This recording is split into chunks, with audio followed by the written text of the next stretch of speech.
Salut tout le monde, c'est ZeroCool d'Overclock Made in France. Vous êtes les bienvenus sur cette nouvelle vidéo de déballage.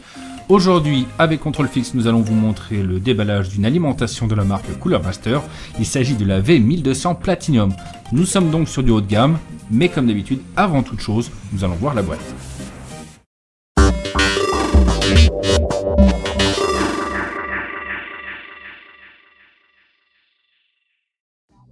Voici donc la boîte de cette V1200 Platinum. Comme nous montre directement Cooler Master sur cette boîte, elle est garantie 7 ans, elle est certifiée bien sûr 80+ Platinum, elle est composée de capacités 100% japonaises, elle est totalement modulaire et bien sûr, le mode silent opération permet d'avoir une réduction de bruit maximum. Le dos de cette boîte nous donne quelques informations, notamment au niveau du bundle. On voit bien sûr tout ce qui est câble d'alimentation, mais aussi le petit bracket permettant d'activer ou non le mode hybride. Pour finir le tour de cette boîte, nous voyons sur le côté les spécifications générales. Qui dit spécifications dit bien sûr les dimensions, le type de ventilation qui est utilisé, les protections et bien sûr les sorties, notamment ce rail unique 200 A, mais nous reviendrons tout à l'heure dessus. Voilà donc le tour de la boîte qui est terminé. Ce que je vous propose maintenant, c'est qu'on commence à déballer tout ça et à regarder au niveau du bundle ce que Cooler Master nous a proposé dans cette V1200 Platinum. Voilà, la boîte est ouverte et la première chose que l'on voit, c'est bien sûr la notice d'utilisation. Une notice est bien utile pour savoir exactement ce qu'il y a dans la boîte au niveau du bundle, mais aussi comment utiliser certaines fonctionnalités. Et ici, nous avons notamment le mode auto ou hybride, comme on peut le voir sur le bracket, savoir si l'alimentation sera automatiquement régulée ou si le mode hybride sera activé. Nous avons aussi quelques petits serre-câbles pour pouvoir faire un câble management correct. Passons maintenant au reste du bundle. Cooler Master nous a préparé deux sacs comprenant des câbles d'alimentation. Dans le premier sac que nous allons ouvrir, nous allons trouver donc notre câble d'alimentation de la carte mère, le 24 pins, qui lui est totalement gainé. Et nous avons aussi les câbles d'alimentation pour le processeur en CPU, en 8 pins. Donc ce seront deux câbles en 4+4. Mais nous avons également les câbles PCI Express qui sont au nombre de 12. Et ces câbles sont doublés avec des connecteurs en 6+2. La suite des câbles est présente dans le deuxième petit sac. Nous allons bien sûr retrouver tout ce qui est câble Molex, les câbles SATA bien évidemment, et aussi un câble FDD si vous avez un Rheobus à brancher, ou encore si vous êtes resté sur les lecteurs disquettes. Voilà, c'est tout pour le bundle, ce que nous avions à dire au niveau des câbles d'alimentation et des accessoires.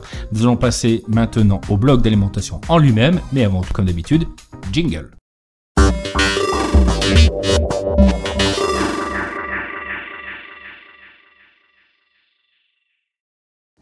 Voilà enfin le bloc d'alimentation. Donc comme d'habitude chez Cooler Master, il est protégé par un écrin en tissu du plus bel effet. On enlève celui-ci pour découvrir vraiment le bloc d'alimentation, cette V1200 Platinum. Alors tout de suite on découvre une alimentation qui ressemble beaucoup à la V1000 et à la V750 que l'on avait déjà testé, avec un cache pour le ventilateur en aluminium brossé qui donne toujours du plus bel effet. Si on passe sur le dos, on a un énorme bouton Power 0 ou 1 pour mettre le bloc d'alimentation en sous tension, ainsi que la prise. Et si on passe sur les côtés, eh bien on a cette finition qui est toujours exemplaire chez Cooler Master. On n'est pas avec un sticker en plastique collé, mais vraiment le logo Cooler Master et le V1200 Platinum sont peints directement sur ce noir légèrement granulé. Après avoir fait le tour, nous allons passer sur le dessus pour vérifier les informations sur la puissance que délivre cette Cooler Master V1200 Platinum. Donc comme on peut le voir sur l'étiquette, on a un étage unique de 12 volts qui permet de dégager jusqu'à 100 A, c'est-à-dire 1200 watts. Continuons de faire le tour de cette alimentation Cooler Master 1200 Platinum avec la face avant comprenant toutes les prises pour les câbles modulaires. Donc nous avons bien sûr les câbles PCI Express en 6 broches. En dessous nous avons 5 emplacements pour les câbles SATA et Molex.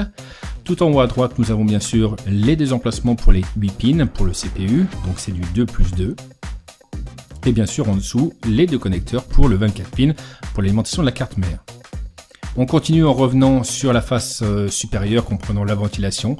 Donc nous avons notre nid d'abeille avec notre ventilateur de 135 mm surmonté d'un petit écusson Cooler Master en 3D qui est du plus bel effet. On rappelle également la plaque en aluminium brossée qui donne tout le cachet de cette alimentation de la série V. Voilà la fin du déballage de cette alimentation Cooler Master V1200 Platinum. Une bien belle alimentation comme on a dit, avec plein de qualités. Il ne reste plus qu'à la tester et cela, nous vous invitons à venir voir le test directement sur le site internet www.overclockingmadeInFrance.com et à venir donner des commentaires. En tout cas, nous espérons que vous avez pris plaisir et on vous dit à ciao, bonsoir.